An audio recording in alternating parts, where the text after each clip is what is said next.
بسم اللہ الرحمن الرحیم۔ آج کا ہمارا ٹاپک ہے پاؤں کی سوجن۔ پاؤں کی سوجن ایک عام مسئلہ ہے اور اس کی کئی وجوہات ہیں، جن میں پہلے نمبر پر ہے زیادہ دیر تک کھڑے رہنا یا بیٹھے رہنا۔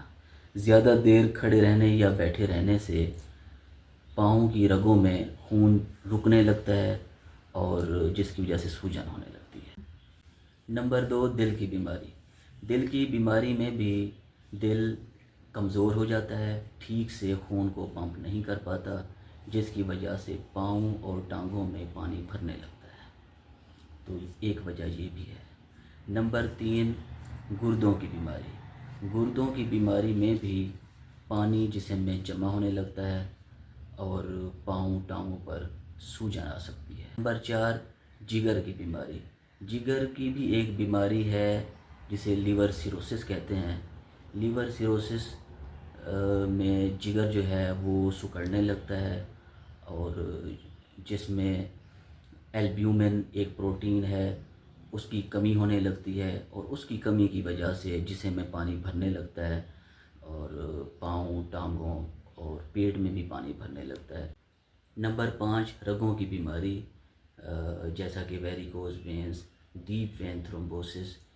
ان میں یہ ہوتا ہے کہ ٹانگوں کی رگوں میں خون کی سرکولیشن سلو ہو جاتی ہے اور پاؤں اور ٹانگوں میں پانی بھرنے لگتا ہے۔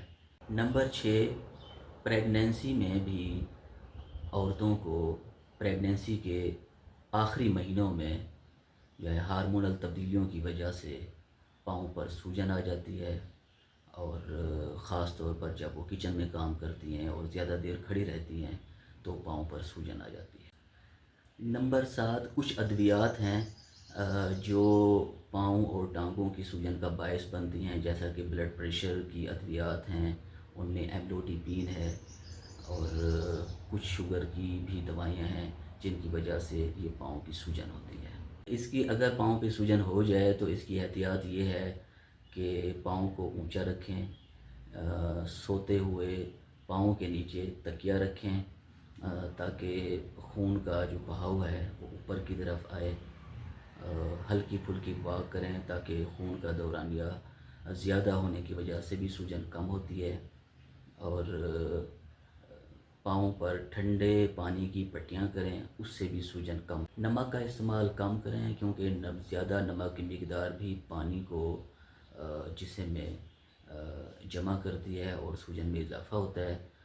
پاؤں کی جو سوجن ہے یہ وقتی طور پر بھی ہو سکتی ہے اور کسی خطرناک بیماری کی وجہ بھی ہو سکتی ہے، لہٰذا اس کو ہلکا نہ لیں اور زیادہ دیر ورم رہنے کی صورت میں ڈاکٹر کو چیک کروائیں تاکہ انویسٹیگیشن سے پتہ چل سکے کہ یہ جگر کا مسئلہ ہے، دل کا مسئلہ ہے، گردوں کا مسئلہ ہے، پھیپھڑوں کا مسئلہ ہے یا کوئی اور ہے، تاکہ اس کا بر وقت علاج کیا جا سکے۔ اپنا خیال رکھیں، شکریہ۔